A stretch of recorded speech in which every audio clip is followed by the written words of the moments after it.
Good morning once again. Thank you all for joining in time. I am Emmanuel Nabaho. I'm an Associate Officer for Project Management with the National Renewable Energy Platform.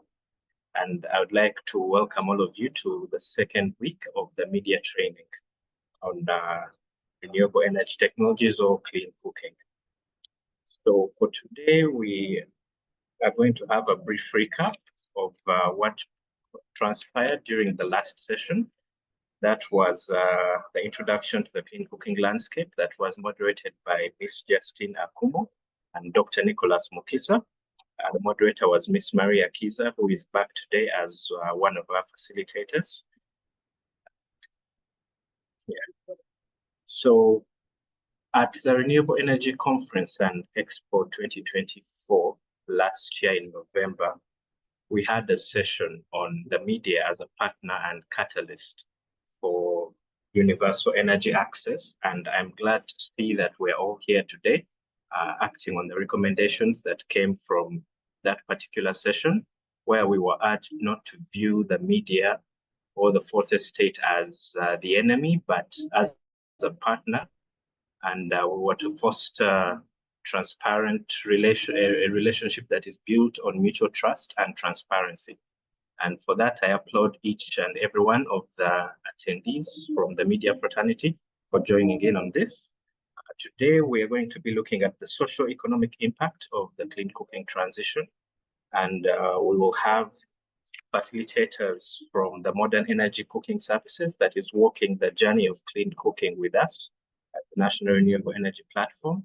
We will have Dr. Will Clements and Dr. Louise Maitland presenting to us today. But just before that, I would like to invite Ms. Maria Kiza from the National Renewable Energy Platform to give us a brief recap of the last session of the media training. Ms. Maria Kiza, the floor is yours. Good morning, colleagues. Hope you can hear me very well. Just confirming that you can hear me. Yes. Okay, thank you so much for joining our second training. We are glad that we are walking this journey to ensure that the media has adequate information to be able to report and deliver relevant information. Our first topic was really on this. We presented, Ms. Okumu, Justine presented the clean cooking landscape. She shared the opportunities and challenges. It was basically looking at the universal access and sustainable cooking in Uganda, where she provided various statistics. Just to recap, she said that just only 6% are using clean and modern cooking technologies, using the clean stoves, and also looking at some of the challenges that we're experiencing, where we have 16,000 premature deaths of children due to household pollution. So why such statistics? It was very important during that first training that statistics is made reference to, and even you know that after this training, you're going to be asked to come up with a fact sheet. So imploring you to be very actively listening and know that it will be very important for you as a take home. In the first training, we provided statistics on access to clean cooking, and we showed in the presentation that about 64% were relying on firewood, 28% of the population relies on charcoal, but cases where we are using clean cooking technologies, the examples that were provided, including using electricity, using biogas, liquid petroleum gas, and others, takes up almost about 5%. Seeing that electricity, when you compare the clean cooking landscape in Uganda, was almost 1.1%. Then LPG gas was at 2.6 when Justine provided those statistics. These presentations were made available to you, and we want to ask you to utilize them when you're coming up with your different articles before we start to do the communication. In your articles, we're asking you to keep referencing such documents. And why we bring in MECs today, because they are well grounded in research, and we believe that they'll provide you with resources that you need to report. So that the trends in cooking fuel consumption, the main thing that Uganda policy wants to look at mainly is to reduce the demand on firewood, upward trend on liquid petroleum gas, increase percentage of people using clean cooking technologies by 2030, at least by 50%, then also have like increased utilization of the different clean cooking technologies. In that session, we also defined what is clean cooking. So really, basically, what you need to know that when you talk about clean cooking, there is always a comparison. And clean cooking comes with a transition. So I know you have so many readers out there, and you need to they need to understand what clean is, what do we look at, for example, the different tiers of cooking, the different emissions, and so on. So basically, maybe that can just give you a rich background of where we are. Let me end it here by just giving you the definition of clean cooking solutions, fuel, for you to get now into the next session. It is fuel stoves that combine, that have a combination to achieve emission performance measurements. So normally, they are normally around tier 4 and above. In Uganda, we end at tier 5. So when you're listening in from MECs, make sure that we are referring to tier 4 and above. Thank you so much, Emmanuel. Over to you. I think my 5 minutes are done, and I'll beg to stop there. Thank you. Thank you very much, Maria, for that comprehensive recap. So on call, we have our facilitators for today, Dr. Louise Medland and Dr. Will Clements from the Modern Energy Cooking Services Program. I'd like to welcome you to this media training and request you to turn your videos on, and you could, yes, thank you very much. You could say, you could greet the participants and proceed with your presentation. Thank you. Yes, good morning, everyone. Thank you very much, Emmanuel. It's great to be here. My name is Will Clements. I'm the lead researcher for Uganda for the Modern Energy Cooking Services Program. Over to you, Louise. Hi, everyone. I'm Louise Medland. I'm the program manager for MECs. So Will spent many, many years working with Uganda. I spent years working in Uganda in a previous job, but have recently come back to working with the Ugandan colleagues at MEMD and NREP and ICLEI, Triple TI, all these, lots of acronyms in this world, as I'm sure you're aware. Yeah, great to be with you this morning. If you have any questions for us, please put them in the chat. We're very happy with Will and Louise. We don't need the doctors. But yeah, very, very happy. Please put them in the chat. Mariah, Emmanuel, also very happy to share our emails. It's always nice to be connected across the sector. And if you have any questions in the future, also really happy to take those. And the MECs program has a mailbox, which we check every day. If you lose hours, you can drop it into the MECs, which is mecs@elboro.ac.uk. Emmanuel, do you have the slides, or shall I share my screen? Yes, you can share your screen, please. Okay.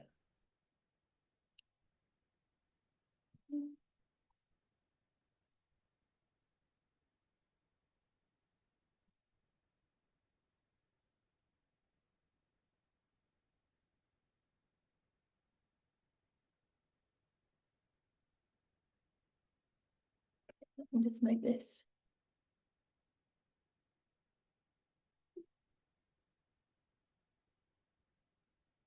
Okay. So don't worry, just because we're academics doesn't mean this is going to be like university and a long, long lecture. We're just going to sort of run through where you can find good resources basically. Which ones are trusted, which ones are globally recognized, and then you'll be able to draw from those as you write your create your content. And these slides are all available. Mariah or Emmanuel will share them, and throughout there's quite a lot of hyperlinks, so you can just click quite a lot of it and it'll pull you through to the various sources. I might have dropped Dr. Paul in it. I'm not sure if he's here today, but he was going to cover different aspects of the baseline study. So our part of the session is going to focus on, as I said, where you can find good sources of data. Very briefly, what are we talking about when we talk about socioeconomics? All it means is the study of how behaviour and economic funding, money, spending activities interact. The cooking. Sorry to interrupt. Slides are not moving. Not moving.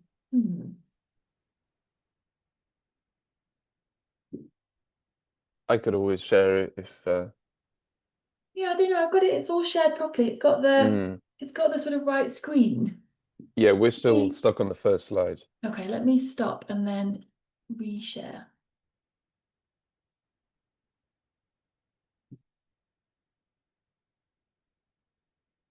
And you got the PowerPoint. That's a good start, even if it won't move. Right, so full screen. Participants can see the application. Maybe let's just do it like this. Did that move? That did move, yes. Excellent. Right, we'll just do it this way. We'll forget what Zoom show is, and we'll just do it the old-fashioned way. Okay, so it's just the session. Sorry, so socioeconomics.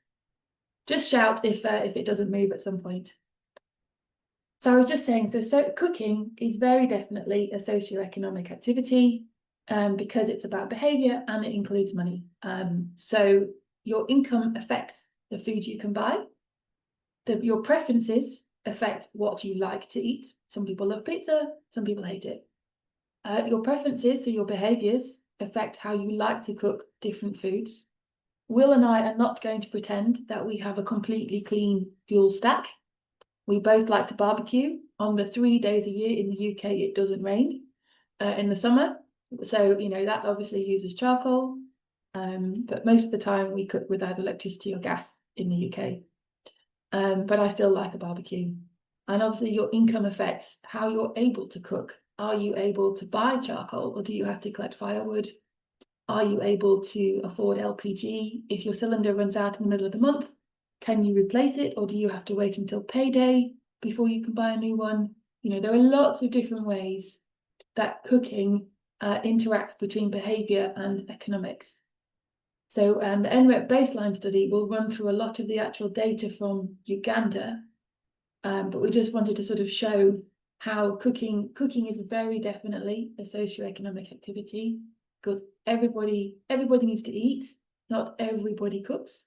My husband doesn't cook an awful lot, much to my despite chivying on. But it's kind of not everybody cooks, but everybody definitely eats. So somebody's cooking for them. Okay, so the next section is all about where to find these good resources. When we say good, obviously for your content, we mean accurate, we mean reliable, we mean repeatable. You've got the International Energy Agency. They have a whole section on their website dedicated to clean cooking and modern cooking.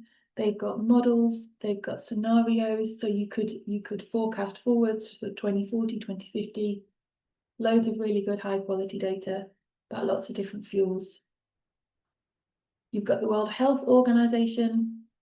They publish global data that really focuses on pollution. And this obviously it's a lot of statistics on women and children who are statistically more likely to suffer from indoor air pollution because they're statistically more likely to be involved with cooking with dirty fuels.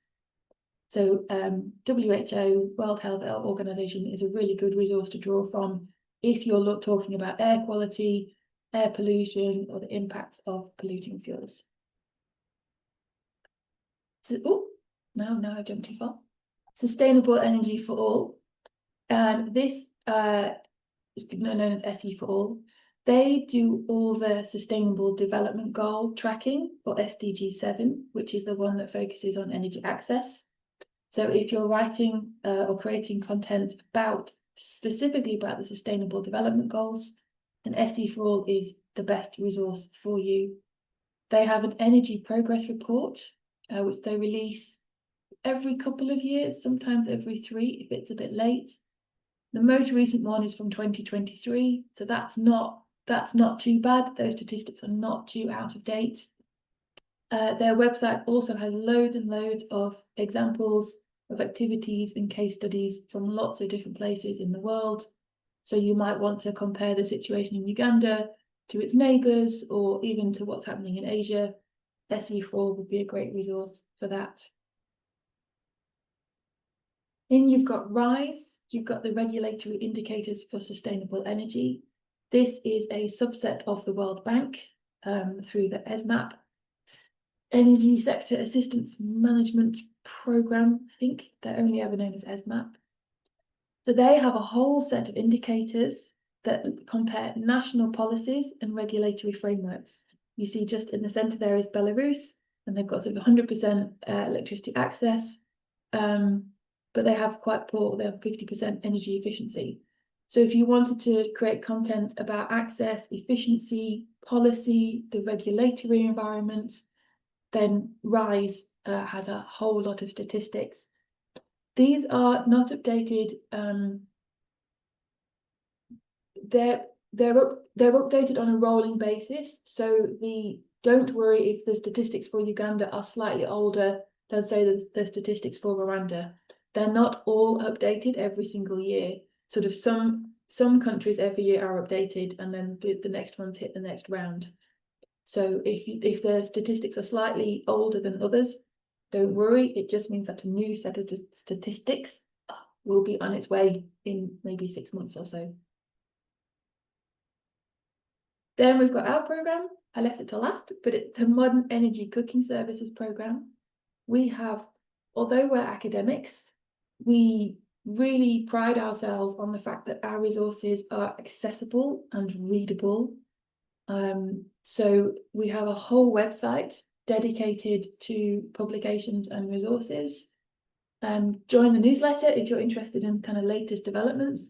But I looked yesterday, and the Uganda, if you type in Uganda to the search function, the little magnifying glass, there are 12 pages of entries just for Uganda. Covers all sorts of topics. I was going to do a live demonstration, but I think that might fall foul with technology, and you all know how to use a website, so I'm confident. But yeah, please feel free to use any of these resources. They're all reviewed, they're peer-reviewed, and none of these organisations work on advocacy per se. Everyone that I've mentioned is interested in presenting the facts. So you shouldn't get, if you read WHO and SE4, they're going to be pretty close. You shouldn't have one report saying 80% access and one report saying 20% access. We really do try to sort of make a sensible statistics across all these partners. Okay, and then we're doing half a slide each. Apologies for the difficulty. One thing that's really interesting is we've got modern energy cooking briefs. There is one for Uganda. So just on the left-hand side of the screen here, you see lots of different kind of easy access statistics, facts and figures. It's got all the references underneath, so you can always include your sources. And now I'm going to hand over to Will for the cookbook. Thanks very much, Louise. Yes, thank you. So one of the main focuses of the MEX program is on electric cooking, e-cooking. And the reason for that is it has been shown to be the cheapest method of cooking in terms of the cost of the cooking itself. Of course, the appliance is an electric pressure cooker, which is a very efficient and really convenient way of cooking. Might cost about 250,000 Ugandan shillings, so But in terms of the actual electricity costs, once you're using it, it's been shown to be the cheapest way of cooking. So yeah, a little bit about this. There's something called the e-cookbook, which you can also find on the MEX website. And this was created to really sort of demystify what electric cooking can do and what is possible. And it was created by CREEK, who some of you may know, the Centre for Renewable Energy and Energy Conservation. And they're a highly respected research organization with great facilities in terms of their laboratory and their capabilities. And so what they did is they tested a number of cooking appliances, and they tested a number of different recipes of the most important meals in Uganda. And what they found is that, e-cooking with efficient devices like EPCs, electric pressure cookers, can save you up to 50%, up to half on your costs and also on your time. So it's much faster as well to cook with and cook with electricity. So for example, here we've got a recipe for bean stew in the EPC, and we've got a cost comparison showing that here, the EPC only required 475 Ugandan shillings to cook that meal, whereas charcoal was double, was about 930, and an LPG was much more as well. And also the EPC only took just over an hour to cook beans, whereas charcoal was more like 2.5 hours. So, we thought that I think this is a really good resource because it's really sort of visual. It's really appealing in that way, and it's simple. And of course, it contains recipes as well. So it's so on to the next slide, please, Louise. Yeah, we've got other means of communicating these messages as well, and obviously one really relevant one for you guys might be videos and that kind of media. And so there's a television program called Shamba Shape Up, and we worked on 6 episodes in Uganda specific to e-cooking.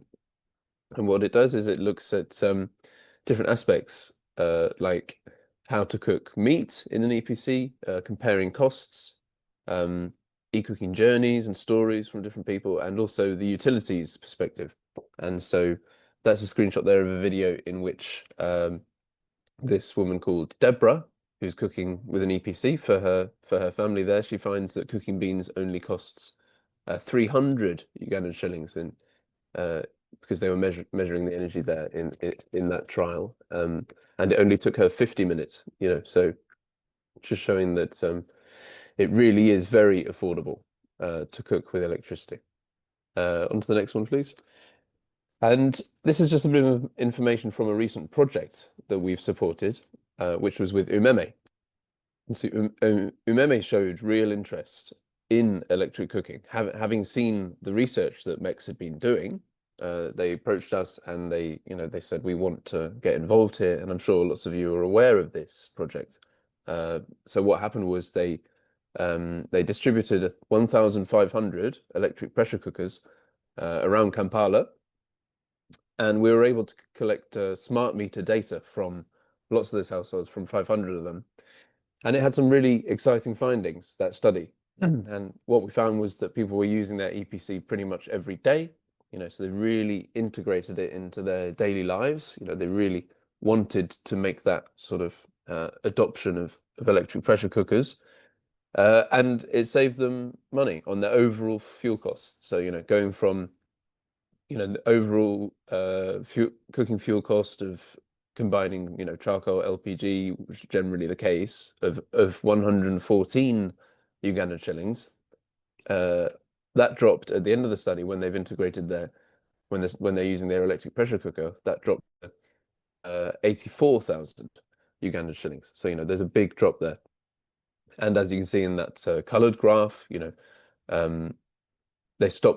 they basically replaced some of their charcoal cooking with e-cooking, with using the EPC. So showing that was generally what people wanted to do, and it was very successful in that way. On to the next one, please, Louise. And lastly, a different kind of resource, a more sort of academic resource, if you're looking for that sort of peer-reviewed research papers, we have those as well. Obviously, we have those on the MEX website, and this is one that wasn't specific to Uganda. It was aggregating data that we've got from lots of different countries, and showing different types of data as well. Laboratory data, but also data from things called cooking diaries. Where we would go to households in lots of different countries and ask them to record exactly how they're cooking, and record their fuel consumption and e-cooking energy measurements, and and also looking at the costs of cooking, obviously, from that. And yeah, this aggregates data across all those different countries, and finds that once again, e-cooking is the cheapest method of cooking, and can give you massive cost savings compared to charcoal. And obviously, the price of charcoal is rising all the time, and so e-cooking really has been proven by all these different studies and these different methods to be the cheapest method of cooking. And of course, that's just focused a lot on cost there, but there are a lot of other benefits to electric cooking, as we all know. In terms of saving time, and in terms of convenience, and cleanliness. It's a really clean cooking experience. And often, if you're using something like an electric pressure cooker, you can just set the cooking. You press the button, the cooking starts. You can walk away and do something else, and spend that time differently. So all kinds of benefits to this. So yeah, that just highlights a few more of the different resources we've got, and I think the e-cookbook is a really good place to start if you do want to have another look at these figures and sort of see what's possible with e-cooking. Back to you, Louise.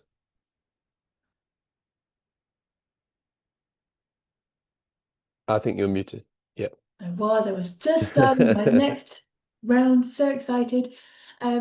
Yeah, the last couple of slides, just to sort of highlight to everybody, because you're in the media and you're creating content, which is really, really powerful voice.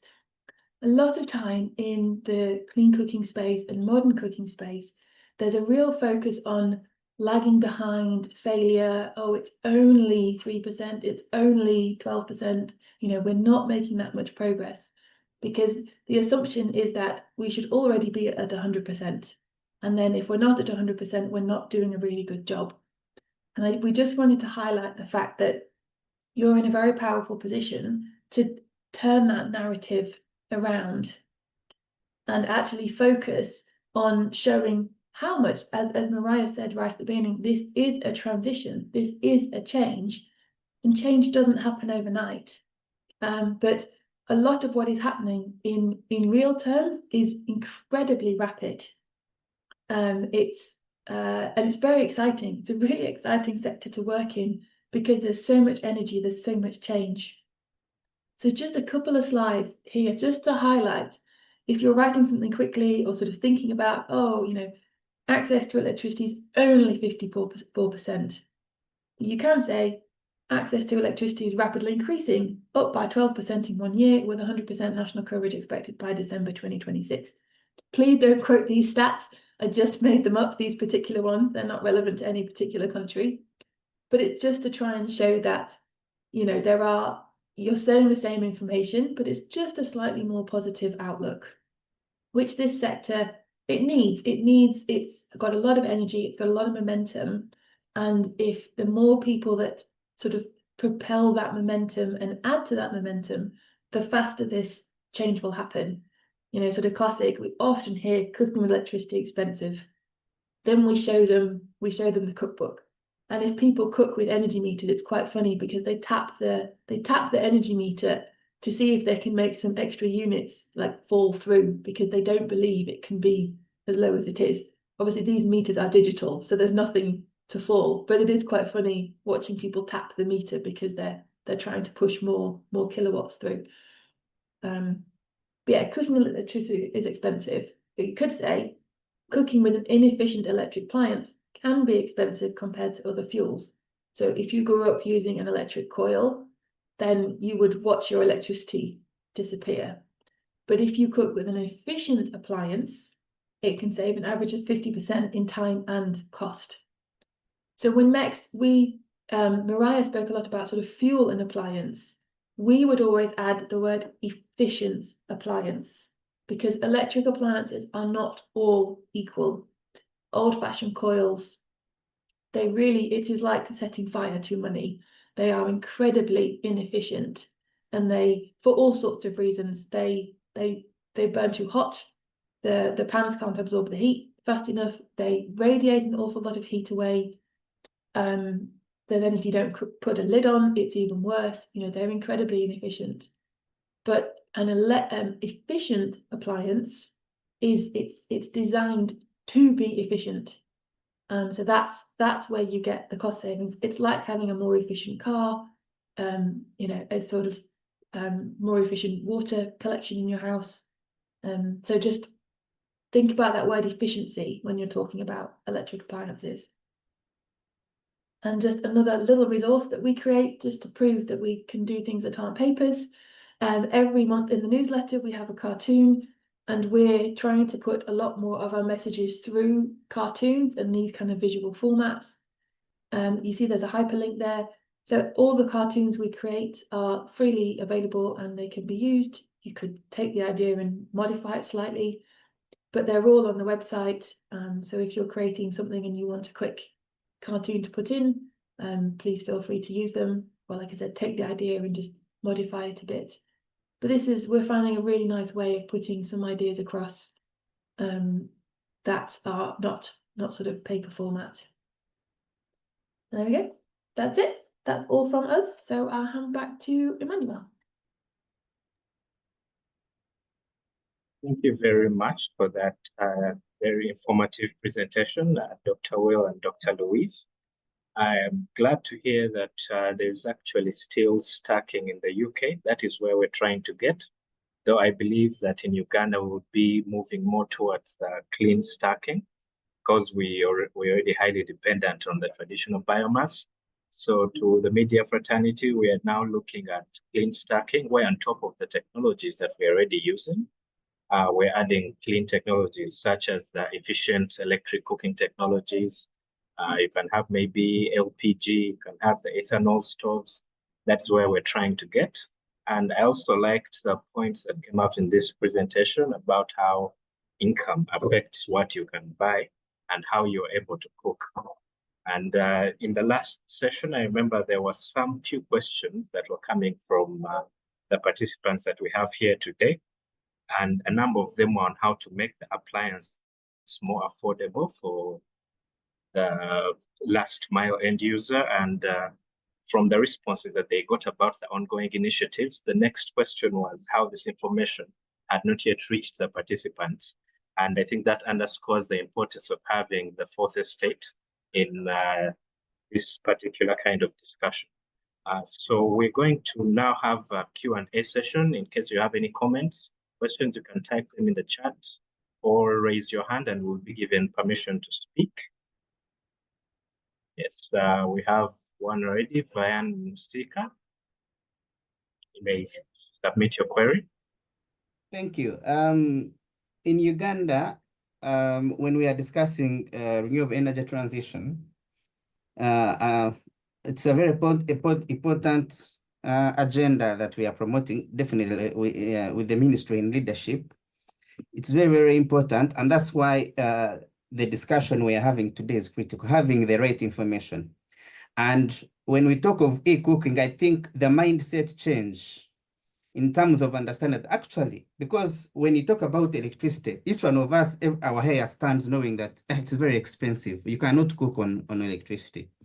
So my question is, how do we consistently ensure that this right information, the findings of the research actually reaches the people who, even if we have target just urban centers who are largely users of electricity, how do we share it using the right mediums to ensure that actually this information reaches the people who are using the traditional methods of cooking?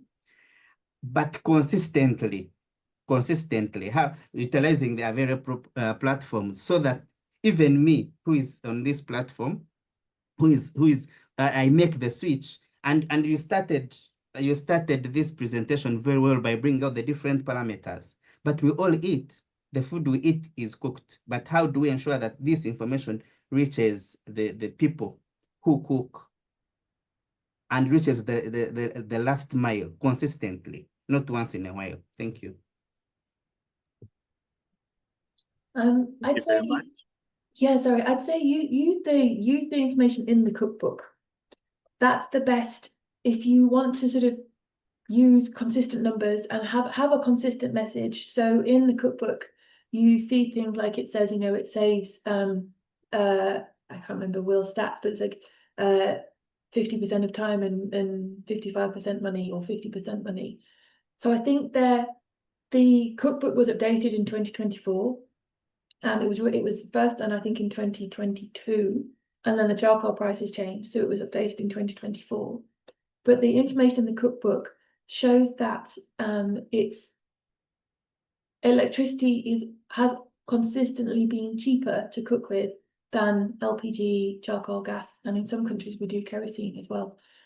So I think if you want to be consistent in the numbers, use the ones from the cookbook. And Creek, I'm sure, would be happy to run the test again with some updated numbers in a year's time or so. And then, as you say, with the last mile, that's where you guys come in. It's in Kenya, we found a lot of traction with food bloggers. Food bloggers are really active on Facebook, on Instagram, on things. And, even at the last mile, we know people have phones. And I think a lot of, if we're really talking about meeting the last mile, I think a lot of it is around, it's word of mouth. It's a lot of our cartoons focus on the friendship angle. It focuses on a mama going to another mama's house for tea or coffee or a meal, and they have a conversation about e-cooking. And that's what we try to do with Shamba Shape Up, because Shamba Shape Up has a huge reach, because it was on the national TV channel, which everyone has access to, whether you have satellite or not. So I think the key thing is to be consistent in the data you're using, so that people don't feel like, oh, but last week I heard it was 20%, and this week I'm hearing it's only 5 shillings. And, if you're consistent with the data you're using to underpin the message, then I think people trust that message. And then the more people hear it, the easier it is to pass on. So yeah, if you can come up with a jingle, that would be the dream for the media sort of world at large, to come up with a slogan, a jingle, a really sort of easy way of explaining this. In Tanzania, they call it, what do they call it? Well, it's like little money cooking or something. They have a lovely expression, and it basically translates to sort of little money cooking. And it's really easy to remember. I can't remember what it is off the top of my head, but it's things like that are really powerful. Then you don't need to know that it saves 50%. You just know it costs less. Sorry, Emmanuel, back to you. Thank you very much for the response. Additionally, then we're having the behavioral change communication for electric cooking project for Uganda that is currently ongoing, supported by the Modern Energy Cooking Services Program. And here we are going to different cities within the country. And the aim of this project is to recruit the leaders and also the general public within these cities to be clean cooking champions. And in so doing, we believe that there will be continuity of the creation of awareness on clean cooking, because these are the local government leaders that interface directly with these people. And during these awareness campaigns, you have the leaders themselves purchasing these electric cooking appliances like the electric pressure cookers. They're involved in the cooking to actually see that the food prepared using more efficient technologies tastes exactly the same as that cooked on the traditional cooking fuels. And then we also have, as Dr. Louise mentioned, we're engaging the media fraternity. Currently, I think if you're to check on social media, and there's some also radio adverts that are running, I think we currently have NBS, CBS, Capital FM. There are also some billboards around town that are sort of trying to put this information out there. And yeah, we're now working with you, the media fraternity, to ensure that this communication continues. We have another question or comment from Mr. Frederick. You have the floor. Yes, thank you very much. My name is Tramadu Frederick. I work with radio parties in Arua. Talking about the energy alternatives that people are looking at, there are so many communities that are driving different mechanisms. For instance, I will highlight those who are making briquettes out of cow dung and who are already busy in it, especially here in West Nile. I've seen so many people coming in groups trying to do that.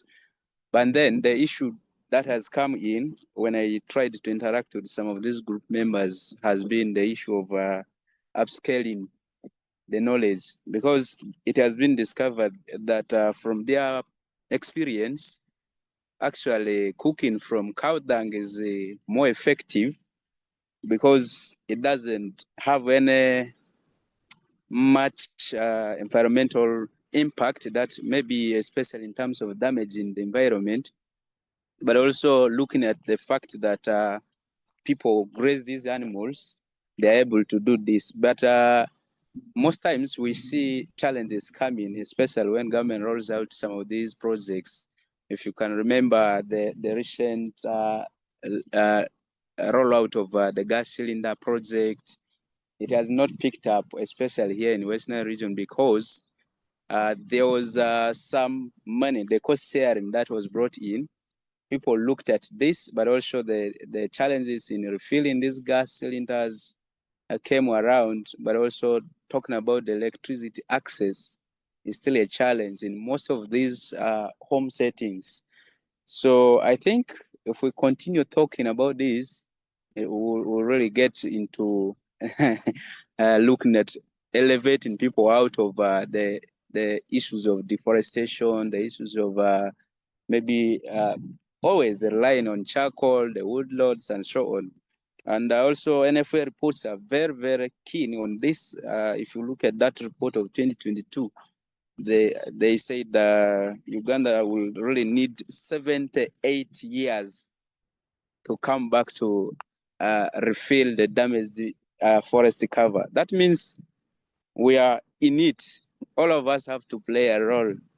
But I think the most important thing is to get into understanding what people are currently doing in these rural settings, especially understanding the local dynamics of how they're actually moving away from the charcoal thing, the firewood thing.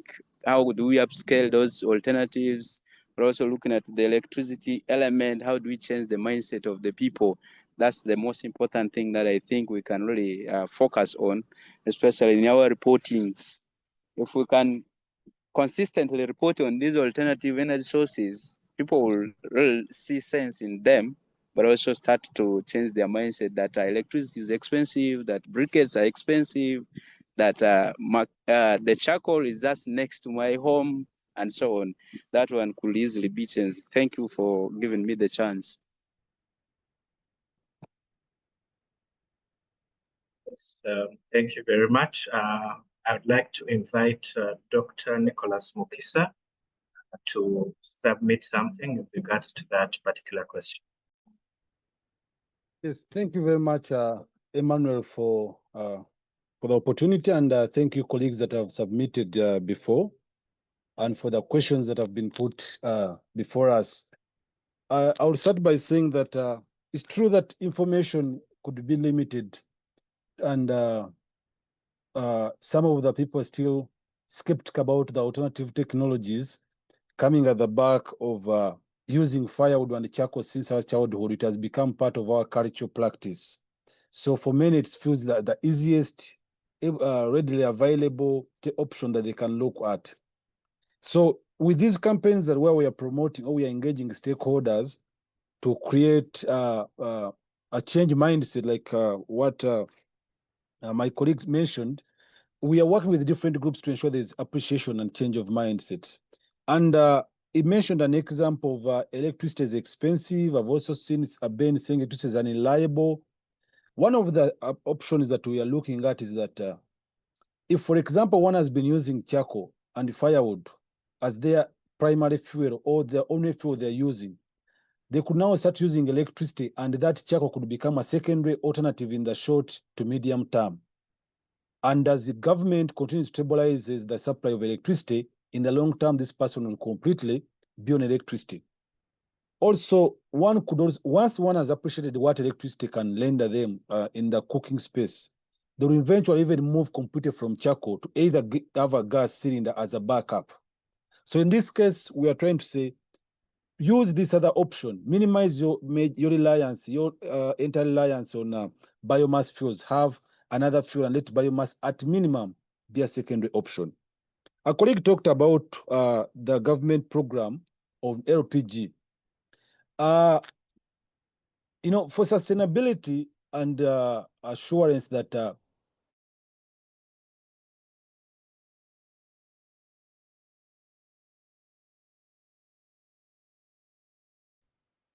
they should, so that they have ownership, they own the appliance, they own the system. And it's very hard, I've not seen, it's very rare that you'll find, that government gives a complete subsidy on a technology and also goes ahead to give a fuel. So at least government provides the technology, which is the appliance, and the beneficiary or the end user should incur a cost of acquiring the fuel. Because previously, what is majorly said is that technologies are very expensive, and government has intervened to provide the kit. But then it also, many are asking, give us also fuel for us.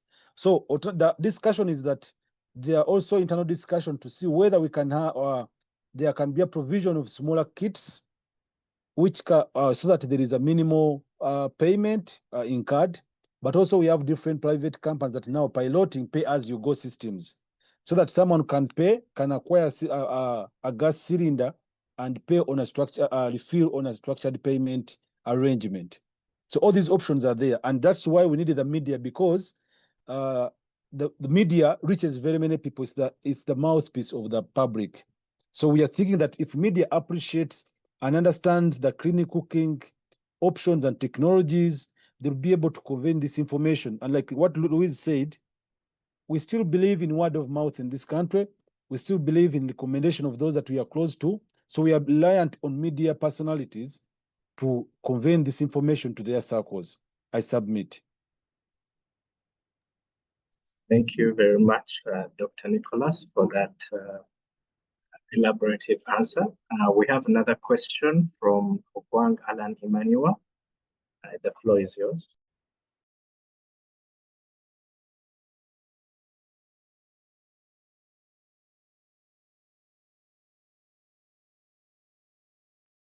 Mr. Okwang Alan Emmanuel, in case you're speaking, you're still muted.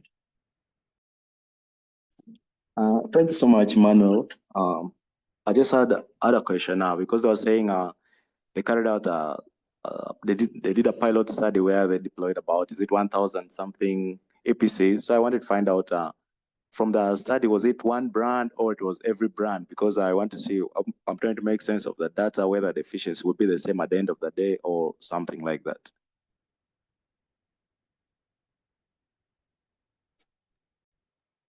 Dr. Will, are you able to respond to that?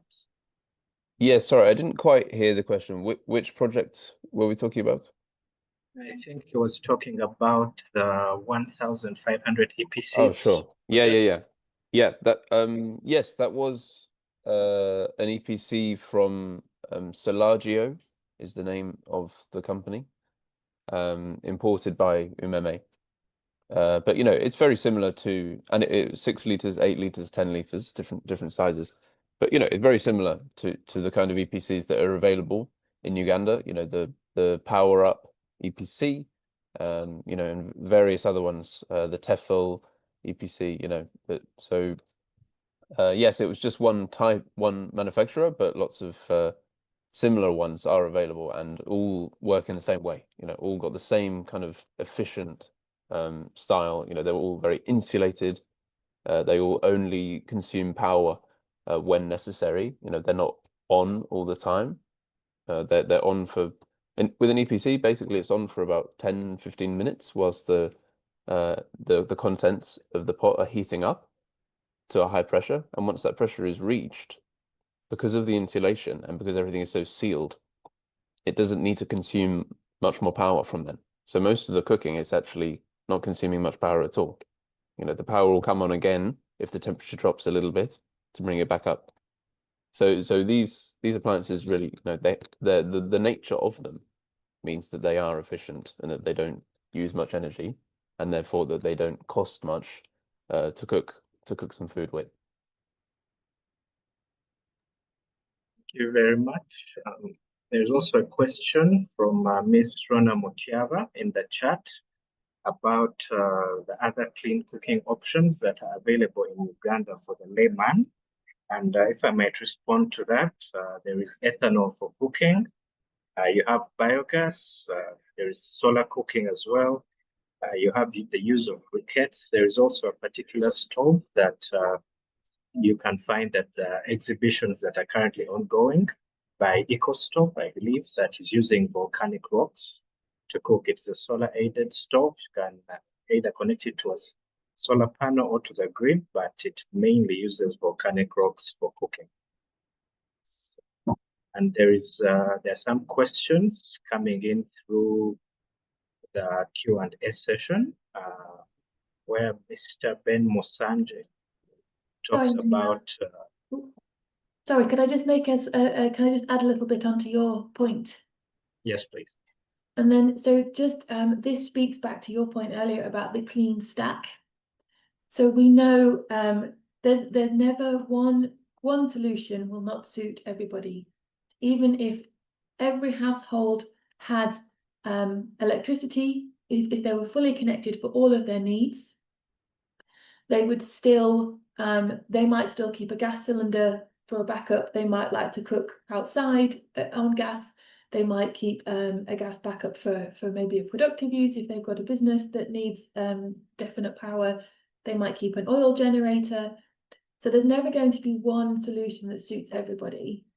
All of those other technologies exist in Uganda in very small quantities, and part of the problem there is that they're kind of artisanal technologies. The volcanic rocks, the solar cooking, you can't cook when it gets dark, which in Uganda is kind of 6:30. So if you want to cook later in the evening, it's not as good. Batteries make solar cooking a lot easier because you can charge the battery during the day and then release the energy at night. But the scale up of these technologies will always be a bit of a challenge. So they have a space in the clean stack, but they won't necessarily take on a really big chunk of that stack. And the other thing to sort of say is the reason we're so excited about electric cooking and sort of access to cook with electricity means you have access to electricity. If you have LPG, if you have a biogas stove, any sort of biomass, you can only cook with it. It is only useful for cooking and then maybe a little bit of space heating. If you have access to electricity in your home, it changes your entire life. With electricity, you run a TV, a fridge, fans, your children's computers, medical equipment, assistive technology for people with disabilities, and you can cook on it. And the power lines are already going in Uganda, and there's a surplus. So one of the things we haven't said, and I'm not sure if other speakers will talk about it, is try to weave in this idea of integrated energy planning. If you're talking about big level access to electricity, then integrated energy planning is a really important part of that. In Nepal, a lot of villages have been electrified. They've gone to the effort of connecting last mile villages, but the cables are so fine, they can't actually carry a load that's capable of more than turning a light on. So they went to all the effort of electrifying the village, but they did it with a very basic level of need and didn't think about integrated planning. The same in Nigeria. The CEO of SE4, Damilola, you'll be able to find it on YouTube, will stand up and talk about how they ran a project where they electrified villages and didn't think about electric cooking. And so now they're going to have to go back and add more wires and more cables and more capability. So yeah, that's one thing to drop in, is the integrated energy planning. But I like the fact we keep talking about a clean stack. I like the fact that this keeps coming back in questions and answers. So Emmanuel, back to you. Thank you very much for shedding more light on that particular topic. There is a question from Mr. Ojok Santo in the Q&A on how a villager can access the electric pressure cooker. So we work with the Uganda National Alliance on Clean Cooking that has about over 150 companies that deal in clean cooking technologies. Those range from the improved cook stoves all the way to the electric pressure cookers. You have biogas solutions, and for your particular query on how to access the EPC, a number of the companies that are selling EPCs offer free delivery. And I will ask Ms. Goretti Nantai, one of my colleagues, to paste the contact information for the National Renewable Energy Platform, as well as the Uganda National Alliance on Clean Cooking, so that in case you're interested in purchasing the electric pressure cooker, you will be able to get it delivered to you. So, thank you very much.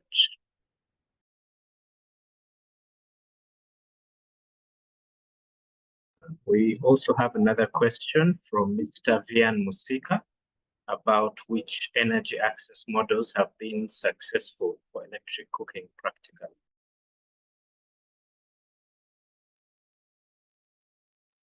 Yeah, I could. I'm happy to come in on that. Thank you. Yeah, that's a good question. You know, which energy access models have been successful?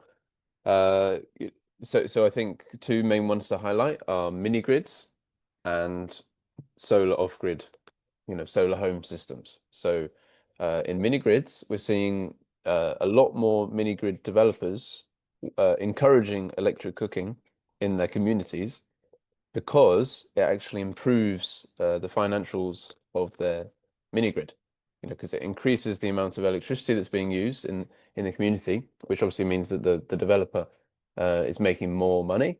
And because often a big problem in mini grids is that the load, the amount of electricity used, isn't high enough, so they have to set the tariff quite high, which obviously makes it more difficult for people to use the electricity.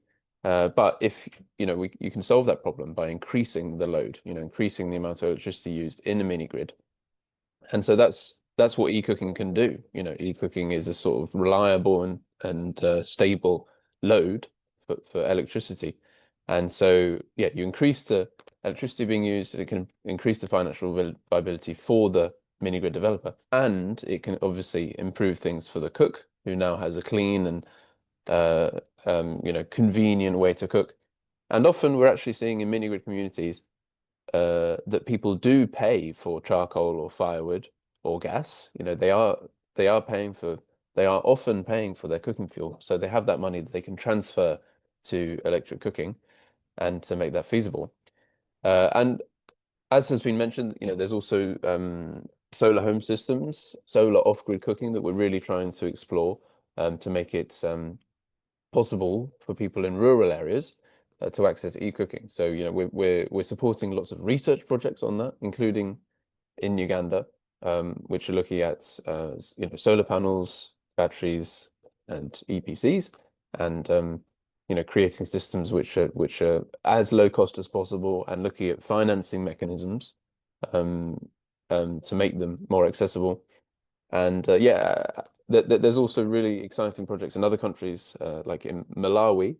There's solar e-cooking projects where women's groups are trained on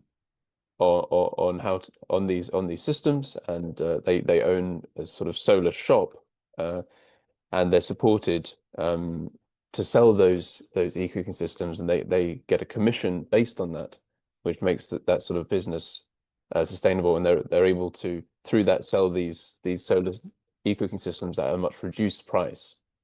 So there are a lot of different efforts towards working out how to make e-cooking affordable in rural areas, and that research is happening, and so we're excited to see what will happen with that.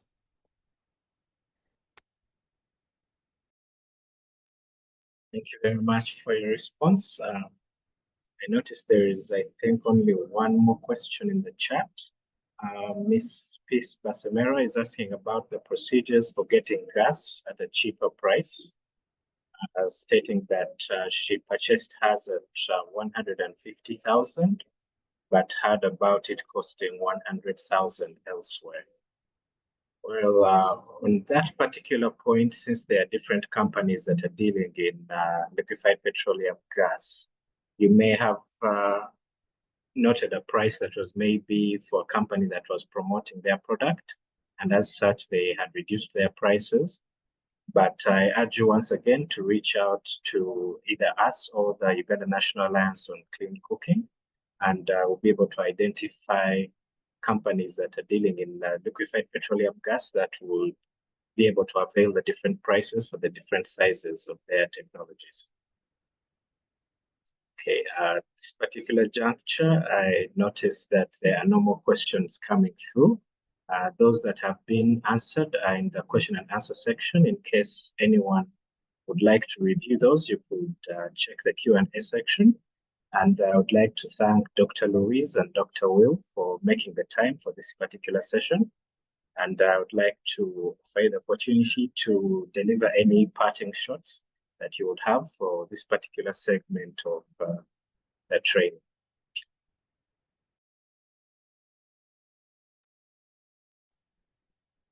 Thank you very much. Yeah, no, it's been great to be here, and there's some really good questions coming in, and we're all thinking about the right questions, and we're all working very hard on these questions. So yeah, just to say, I think that the media has a really, really important role to play, and the NREP is doing fantastic work with the behavior change campaign, and we're excited to see and continue to see where that goes. Yeah, just to add my thanks, and if anyone has a good jingle or a good way of putting this across really nicely, let everyone else know, because then everyone can get behind the same message. I know it's something NREP are working on as well, so if you've got any good thoughts, then share them. I've put our contacts in the chat, and also some bits about Caccione that we mentioned. But yeah, please do draw on those resources. They're reliable, they're accurate, and they're repeatable.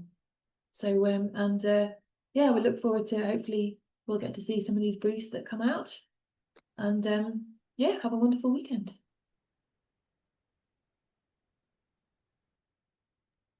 Thank you very much once again. I would like to note that a registration link has been posted in the group by Ms. Goret Nantai. So you could please check that link and register your participation for today. We're going to move on to the next section of this training that will be conducted by Ms. Maria Kiza, and she will be going through the results of the baseline survey that was conducted under the Behavioral Change Communications for Electric Cooking project, and how it speaks to the socio-economic aspect of the transition. So Ms. Maria Kiza, the floor is yours. Emma, thank you so much.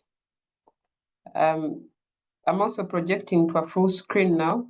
Is it working? Not yet. Okay.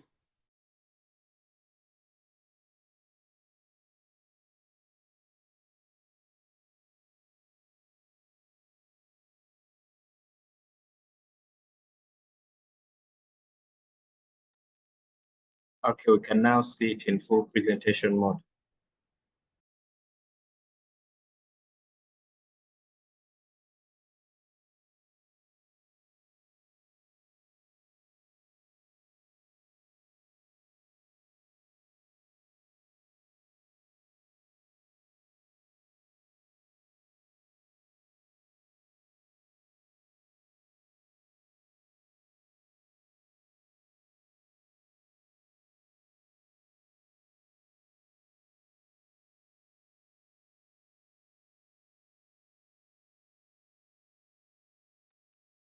Maria, I think you're muted in case you are speaking. Yes, Emma. I was speaking, sorry. I didn't notice that. Also, my camera was off. It shouldn't be off. Thank you for alerting me and being quite fast. Yes, so what we have, where's my presentation? I'm sharing, right? Yes, you are. It is very clear. Okay. Yeah, so saying that, I'm not going to be covering the baseline results, but I'll be looking at the socioeconomic impact of clean cooking transition and allowing my colleague, Dr. Paul, to touch that topic of the baseline results and the topic of the baseline results. So just to get to understand this, the socioeconomic, I just want the media colleagues to see how all these things interact. The socio-economic and as well as the environment concepts that leads us to sustainability. Maybe some of them would be wondering, how do we arrive at maybe including clean and affordable energy in the sustainable goals? Normally, when you're looking at these concepts, they interact with the economic, environment, and social aspects, interact to sort of like in a pie chart that we studied in mathematics, for example. So in the environmental aspects, we consider climate change mitigation, and clearly, most of you are climate change analysts, efficient use of the natural resources, then reduction on pollution, both air, soil, and water. You know that some of the traditional cooking appliances we have are more of, they pollute our air, soil, and even the water if not well managed. Then we have the economic aspects where we're looking at job creation, cost saving, economic benefits, and economic growth. Then the social aspects that we shouldn't be leaving out, the quality of life of that clean cooking gadget you're using, the different material you're using to cook, different education levels, then the public health concerns. So here, when we look at the socio-economic impact, we have different players, and even the media is a player. So you find that we have investors, we have SMEs. SMEs can be a media company or one that is involved in production and sale. So involvement in clean cooking value chain, it's not only one person, but it is a chain of different actors. We have people are involved in production of clean cooking fuels like stoves and the liquid petroleum gas, all the EPCs. Then we have after sales services when you buy a product and you want maybe to utilize it better. Borrowers, those are more on the supply side. And then we have categories of people who do the design of the clean cooking products, those innovators. Then we have, when you cross in the middle, like the components of livelihood, socioeconomic is really a livelihood issue. We look at employment. Some people are like businesses are earning income, they're getting employed. Some of them are having business skills, business and social networks, knowledge of environment and health benefits. All those are livelihood components, as well as expanding access to capital and credit to make this cooking affordable. So those are basically livelihoods. So you can see that when we talk about a socioeconomic impact, it goes through a sort of like a value chain, and this is what we are looking at. So the outcomes we expect after these components or tenets are interacting, we look at creating employment, increased income, knowledge, access to resources, then social capital through expanded networks. So as media, as you report on these things, maybe it is not just like buy an electric pressure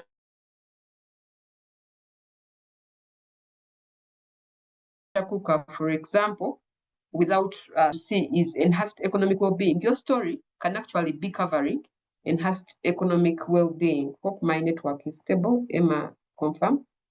And then we have adoption of clean cooking solutions.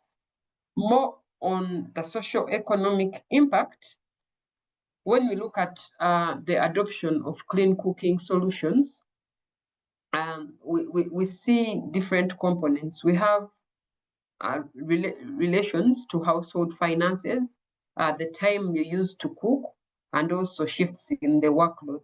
When you adopt a clean cooking, when you transition from traditional to modern cooking, there are benefits that come with it. When we only look at, for example, the household finances, you look at the money spent. People need to know, like maybe you can write a blog on how do you save money when you shift to clean cooking, or earning money if you're involved in trading clean cooking technologies. People will read your story because people are looking out for finance and income security.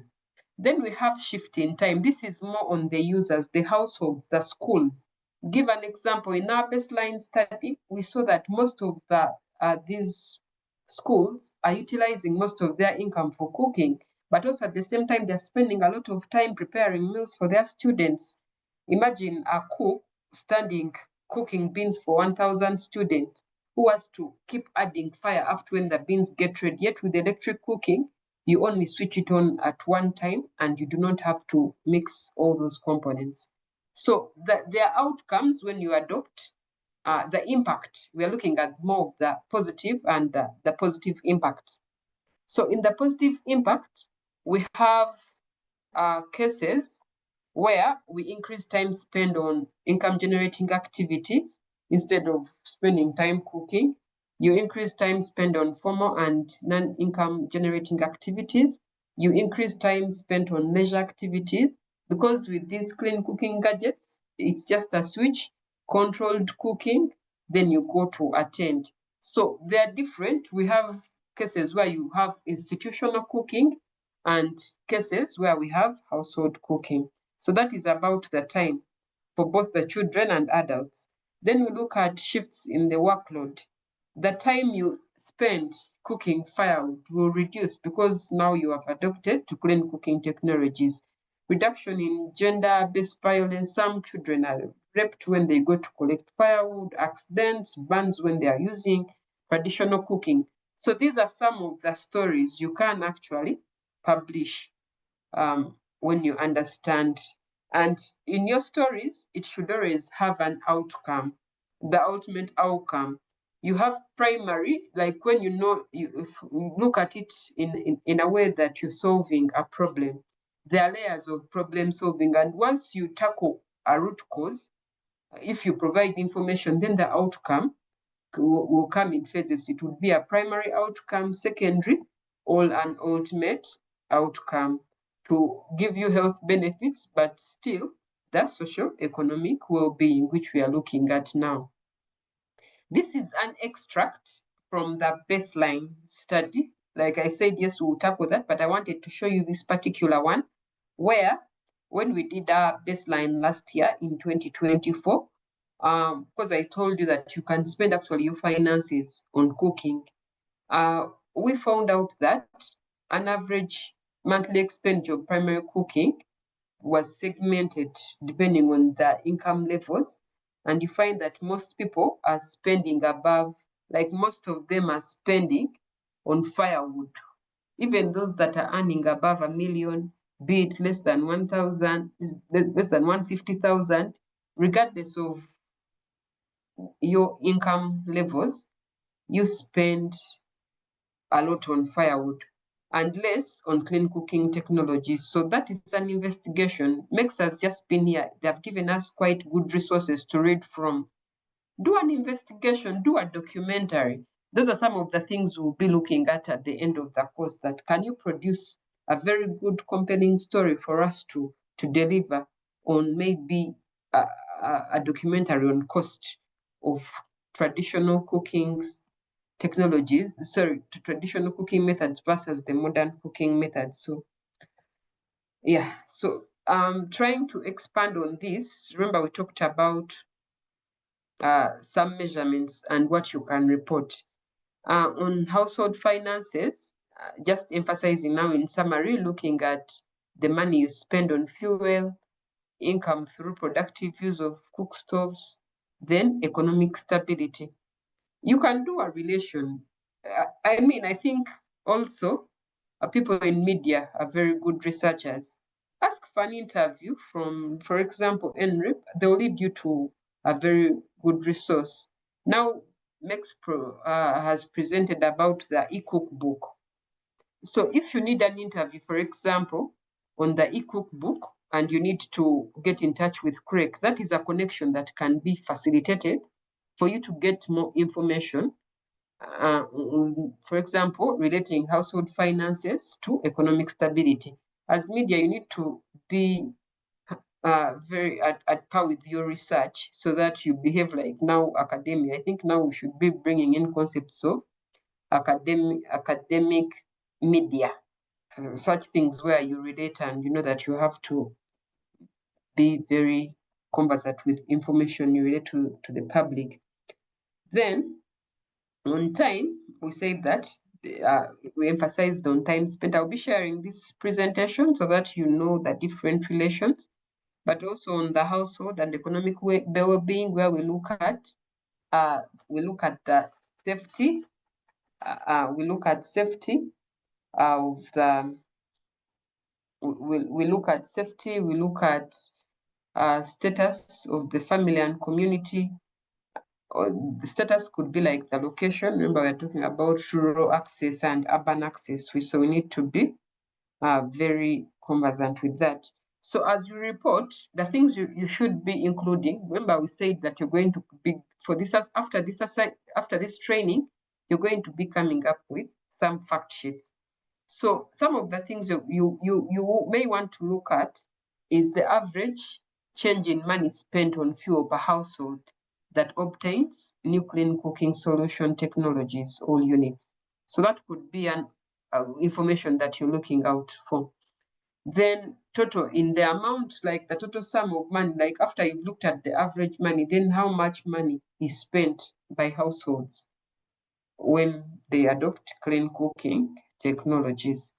Then looking at income through productive use of cook stoves, you may look at the percentage of customers who are using the cook stove for income generation, but also look at average income earned by using an improved cook stove to generate income.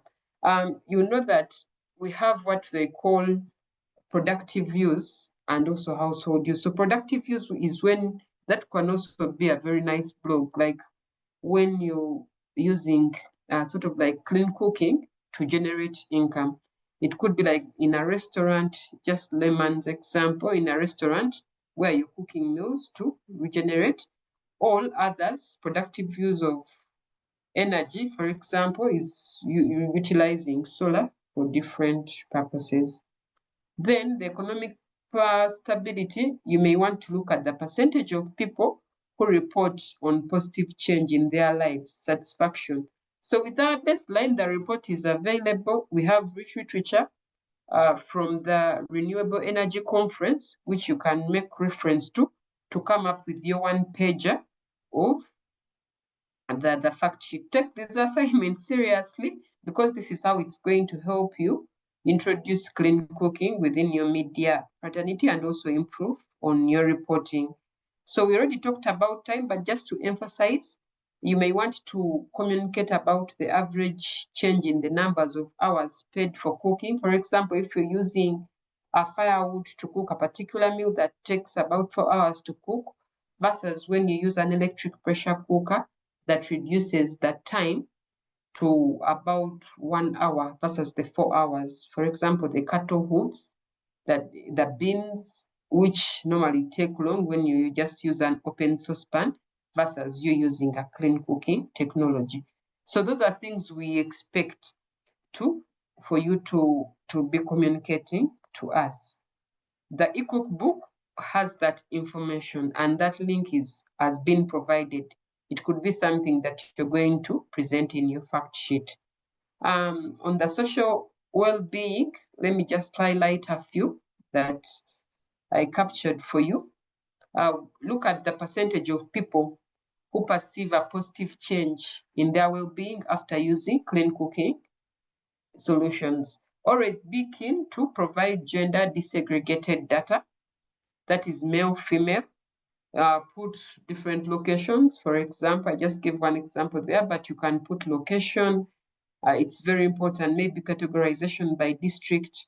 It could just be, for example, Arua, you're communicating about people's perception. Do an interview with these people and understand what their perceptions are to enrich your stories when you're publishing. Sure. So just back to you, maybe after the social economic well-being, you may want to put in the chat which SDGs we are informing. Over to you, Emma. Thank you.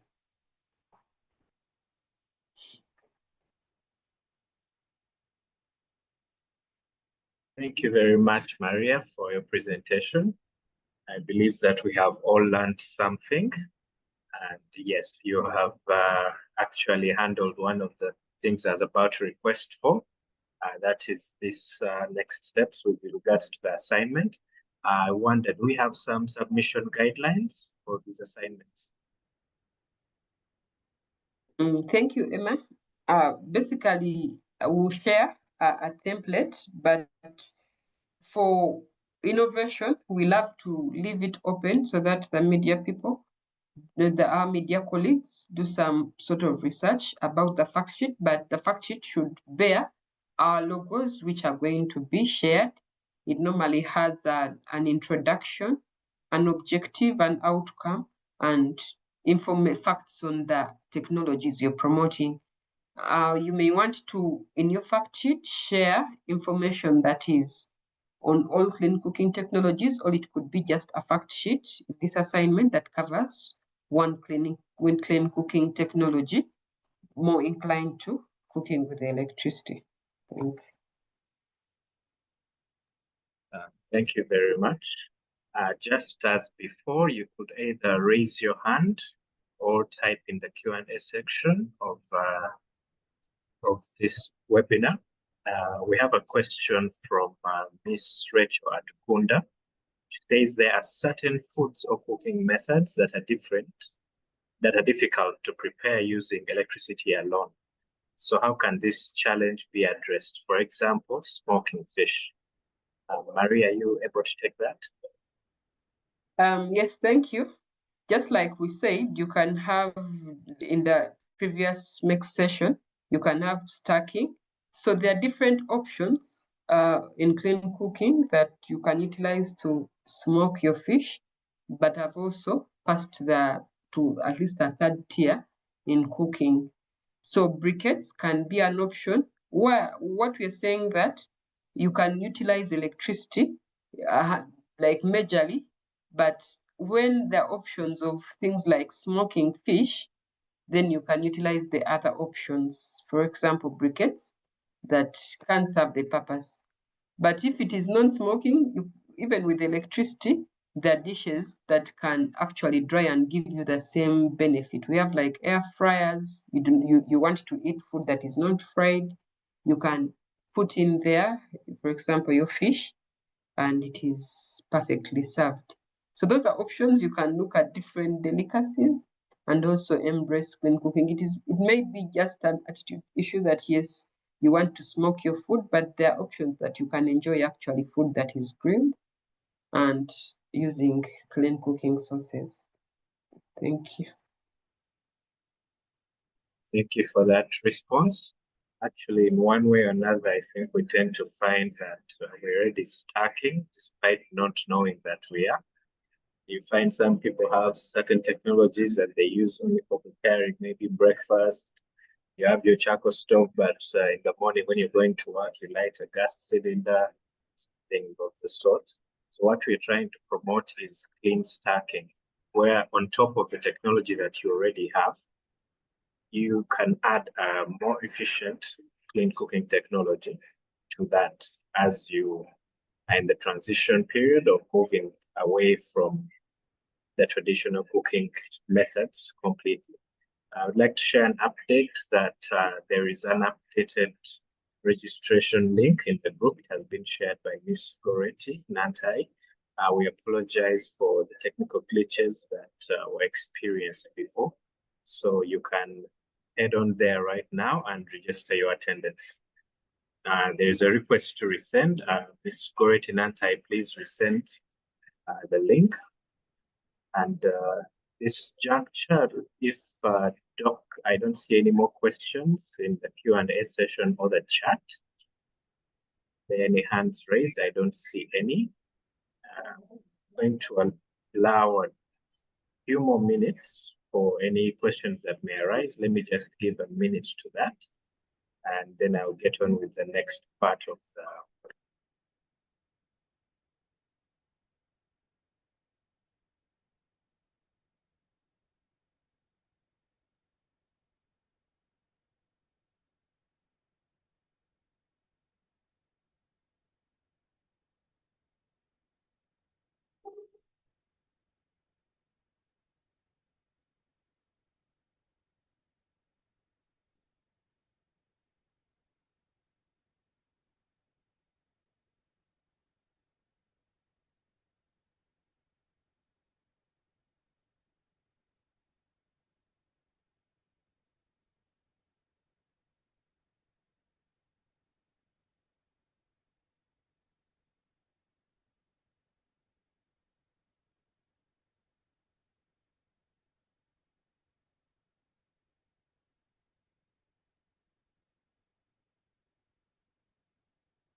Okay, so we currently have the link shared in the group. You can click on either one. It is the exact same link.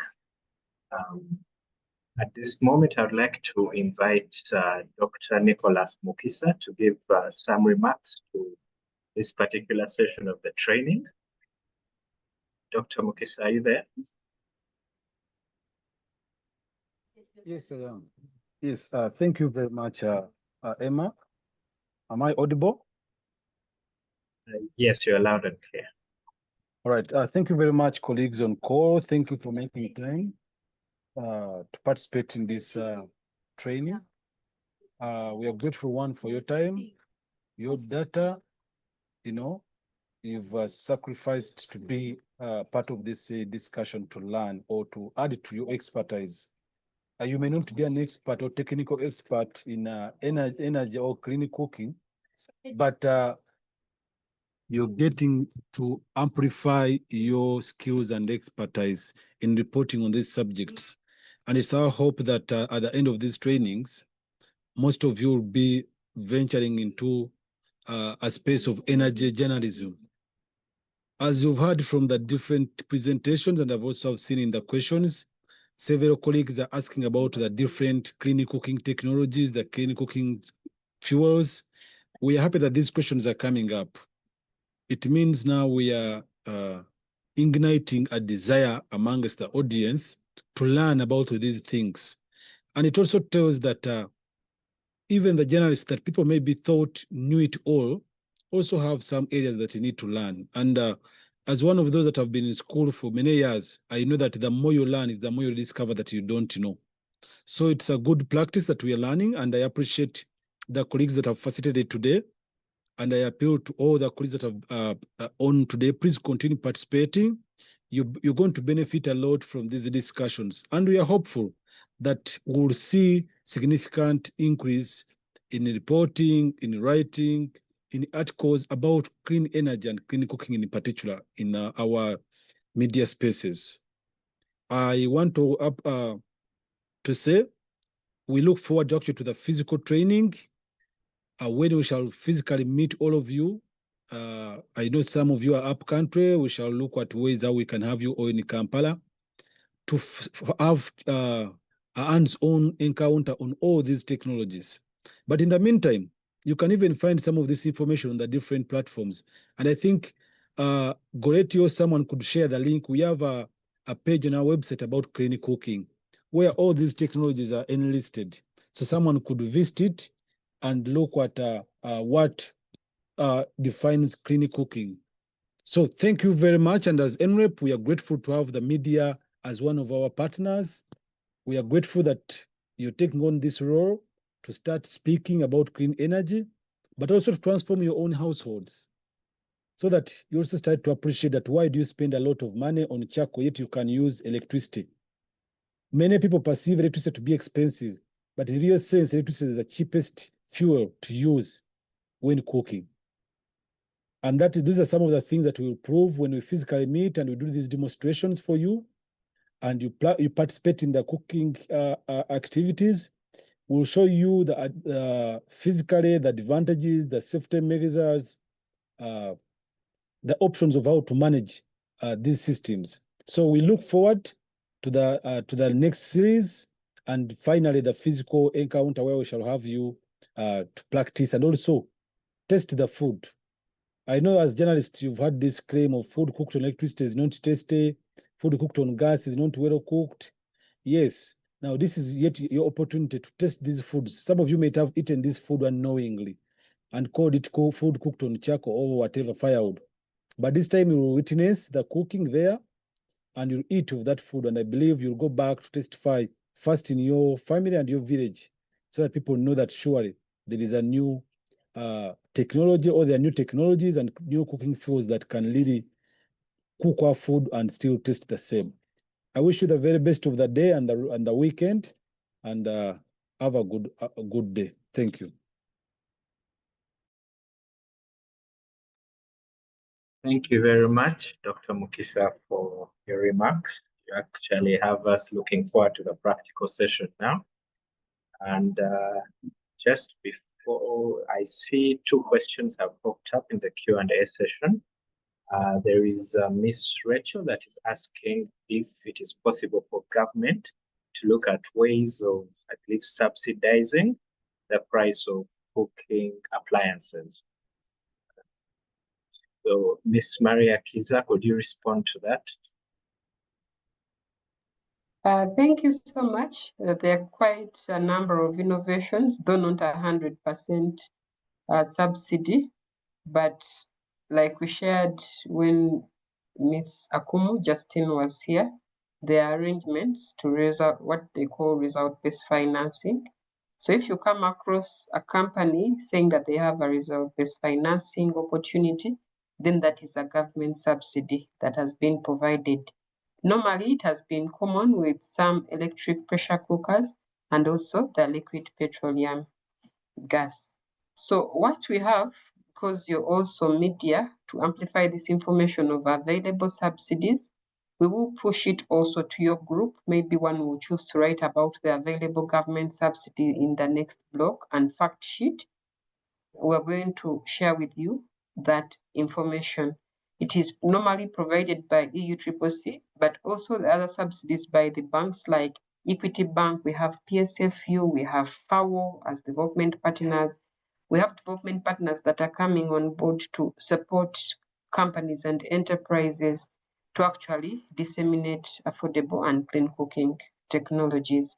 So it may not come in form of money, but it may come in form of an incentive that you need to capture that. So if anyone needs to do an interview, we can connect you to UNAC, the Uganda National Alliance on Clean Cooking, but as well as teams here at NREP, so that you write a very good, compelling blog on the available government subsidies, because surely it requires a one-on-one interview. So anyone who is interested, please pick it up and let's disseminate this information wide. But we'll tell you which running subsidies that are there via our partners pages like the UNAC, but also through the WhatsApp group so that you have this information. Thank you. Thank you very much for the response. Yes, I believe now you're aware that there are some running subsidies, and previously during Dr. Louise and Dr. Will's presentation, there was mention of some of the sources of data. One we may have forgotten is the National Renewable Energy Platform website.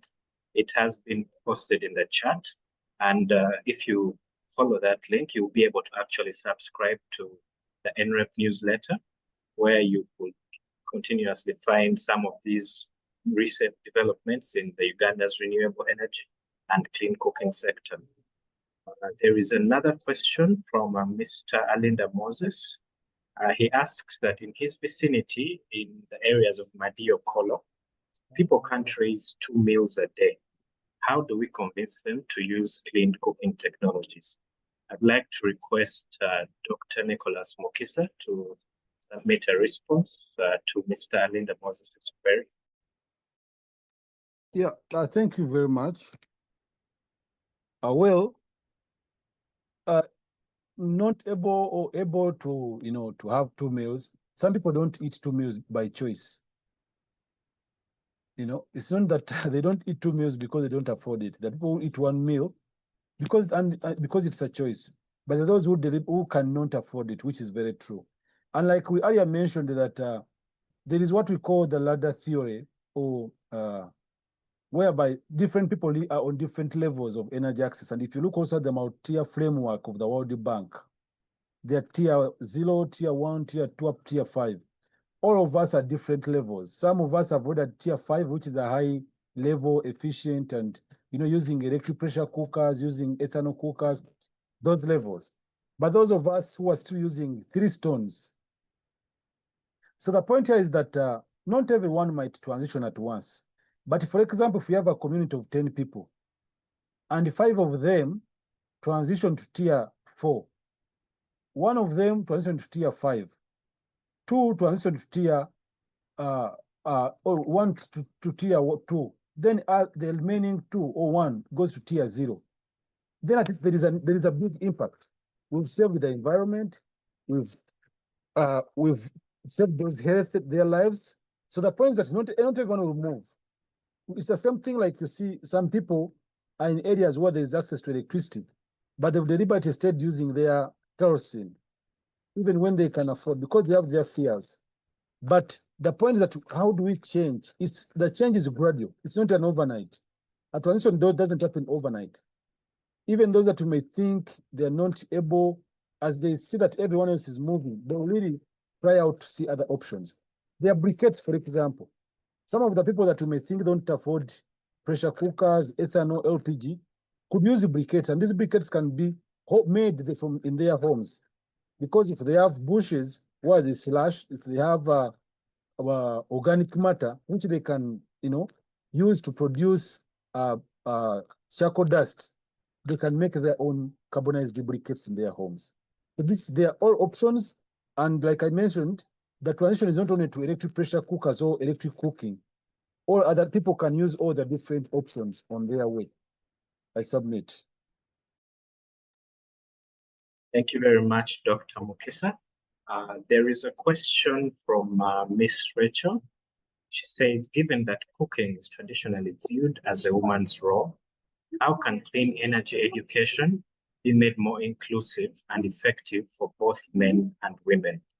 And in this particular regard, I will shoot back to one of our experiences running the behavioral change campaign in Mbale City. In Mbale City, during one of our radio programs, we had a participant call in, and one of the statements he made was in Uganda. He said that omusajja bamusanga ng'afumba. Afumbisiza amasanyalaze taswala kyekimu nga bwe basanze afumbisa enku. That translates loosely to if a man is found cooking. For those that find it sort of like shameful for a man to be cooking, the one who has been caught using modern cooking technologies such as maybe the electric pressure cooker, ethanol, would not be as embarrassed or ashamed as the one that they would find cooking using firewood. So in that regard, I believe these modern cooking technologies are actually a pathway to the equality that we would like to see, because if a man is probably not going to get dirty as he cooks, then he'd probably be more inclined towards cooking. If he's not going to spend a lot of time cooking, then he would probably be more inclined to help out more, since it will not really take that much out of their time. And the ladies will also have a lot more time to do other activities that they would be interested in doing. I will allow Dr. Nicholas Mukisa and Miss Maria Kiza to also submit on this particular question. Well, thank you very much, Emma. And my submission is that the cooking activities, we could look at them at different levels. At domestic level, which is a household, you'll find major women participating in the cooking. But the choice and the decision on fuel or appliances to acquire in a home is majorly made by men. Then when you come to institutions, for all of us who have been to schools, you'll find that the main chefs in the schools are normally men. The main chefs in hotels, in restaurants are normally men. So at institutional level, you always find majorly men. So the interventions are not only looking at one gender, it's collective. We look at both women and men. We engage all of them because both have a role to play. The woman, for those that I can afford, when in Bar and a woman told me, doctor, for us, we can handle this. We don't need to disturb our wives, our husbands. So some women have the resources and can make the decision themselves. But others who maybe are not working have to wait on the husbands to intervene financially to acquire this technology. So it's prudent that we engage both parties in a family so that the decision making becomes easier because they're all informed. Thank you.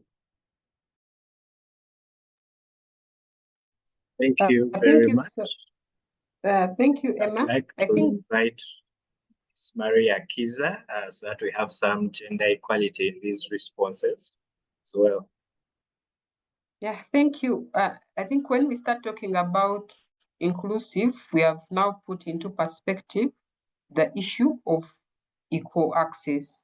And for me, I think I support that energy access. If we start talking about like inclusivity, then we'll be putting men and women at the same table, maybe getting equal access and so on.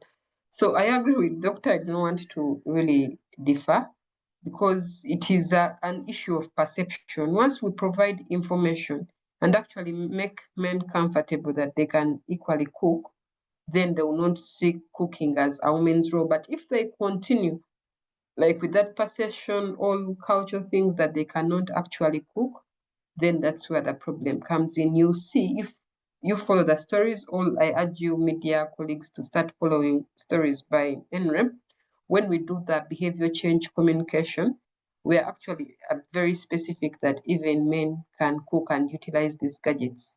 All the different types of clean cooking, regardless of e-cooking, all other LPG technologies and so on. So let our message be very clear. If we in society start talking about inclusivity in clean cooking and the transition, then that is the message we should be delivering and it will put us to a better position. Thank you.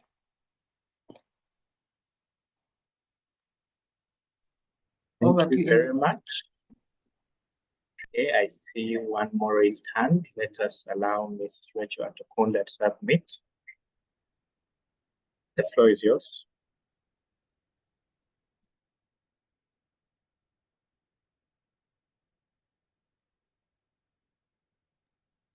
Ms. Atokonda, please unmute, submit your question.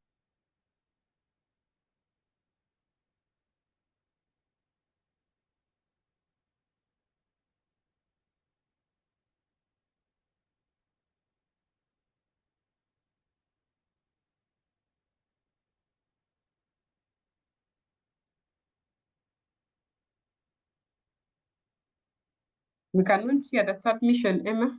Okay, I think it is an accidental raising of the hand. I think we have exhausted the queries right now. So I will invite... Emma, my hand is up. May I know who is speaking? Lazarus, please. Yes, Lazarus, please. Yes, thank you very much, Maria and Dr. Nicholas, for the responses to that question. I just wanted to add another angle towards it, which of course could fall under male and female. But in terms of hierarchy and decision making, we are all privy that nowadays some responsibilities have been devolved down to having house helps, which we commonly call housemaids or house girls. So in some families, these are the ones now who are mostly engaged in the cooking part. They don't make decisions, but when it comes to the cooking, they are the ones who are mostly involved in it. So as we are also looking at the gender aspects and gender roles, I think we could also consider having this category of people who are actually employed to do the actual cooking. Thank you. Thank you very much for that submission. At this juncture, I would like to invite some parting shots from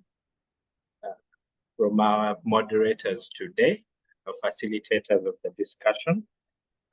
Dr. Mukisa had already given some closes. He had given his remarks, so maybe if he would just give us some parting shots, and then we'll have Miss Maria Kiza. I will go last, and then we will end the webinar. Dr. Nicholas Mukisa, please. Yes, thank you. Thank you very much, Emma, and thank you, colleagues. I think this is quite an engaging discussion, and as gender is one of those that are very key. Our dear journalists, the colleagues on call, could really go further and explore this. What are even the gender lines in the cooking space? It would be actually quite engaging to have 2 or 3 journalists, teaming up to just write an article about cooking and gender. We want to see what could come out of that. How could we disaggregate? How could we unify, the aspect of cooking in the looking at it in the gender lenses. So thank you very much, and have a good afternoon. Thank you very much, Dr. Nicholas. Ms. Maria Kiza, could we have a parting shot from you? I also put something on chat. Maybe we could have one of our media colleagues talk back to us. But let me offer also my parting shots, as one of them thinks that, okay, they can represent the others. Yes, I think for me, it is more having relevant and reliable information, picking up on a topic and trying to do more research. Like I said earlier, it is very important for us to come up with facts and information, well researched, because people will question sources of the data. You see that some activities and policies are launched without really enough information. It should be different for us in the clean cooking and climate change space, where when we're speaking, we speak with relevance, be it could be a quote from a rural or an underserved community, but it should be something that you can defend after, because someone will pick on your stories. My side, sometimes people have picked on my stories where I just read it and it brings out an opportunity or follow up. So it should be the same case with you.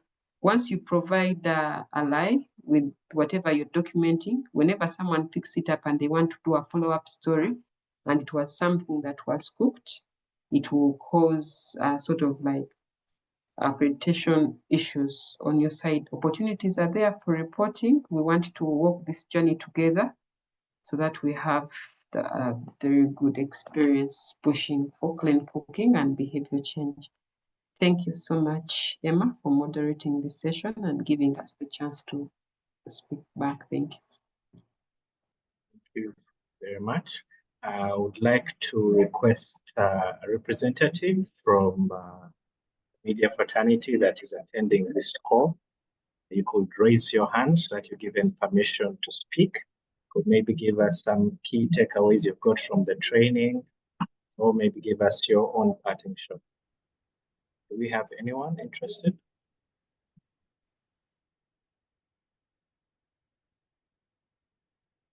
Yes, the floor is yours. Hello, I want to thank you all for a good submission. But I, however, want to note that my name is Maxentia. I'm a media influencer, but I would like to make a submission that the presentation is impactful. We thank you, but I however want to say that this transition should start with us as well here. You may find that from all the submissions that you've made from the previous presentation, from the other presentation we had last year at Skies, you have not transitioned. So I would like to beg that we all follow suit, we start, and then we better represent or communicate to the masses. I thank you. Thank you very much for that. We have a submission from Mr. Humza John Baptist on provisions for training people in villages to transition from traditional to modern technologies. I would request that we continue this conversation. Since we are not stopping here, we have the outreaches that are currently going on. They're still ongoing. Some have been completed. And in case we do not reach there, that is the purpose of engaging the media, like we said before, and also training the leaders within these areas so that we have continued interventions. We have Mr. Ojok Santo, and the floor is yours.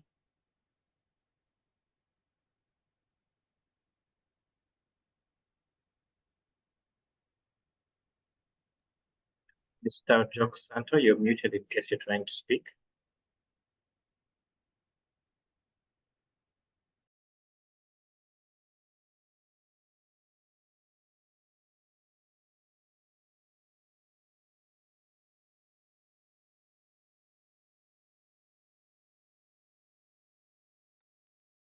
Mr. Santo, you are not audible yet.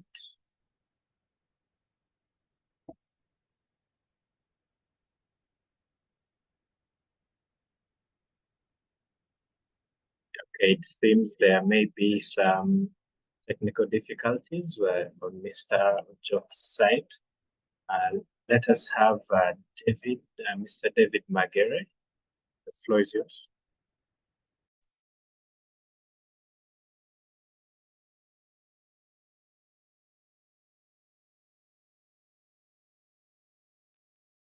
Mr. David Magere, you can unmute.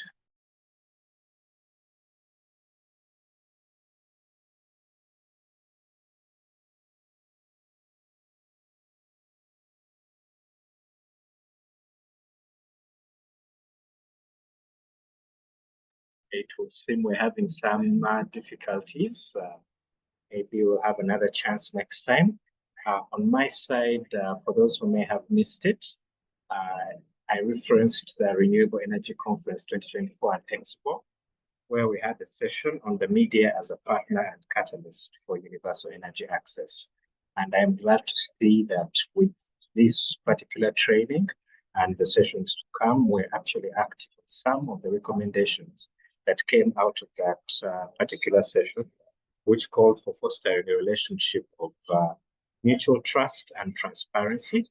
And that is something we're already working towards. And at NREP, we recognize the significant influence that the fourth estate has on influencing public opinion and as well your ability to influence policy change and drive social change through your reporting and investigations.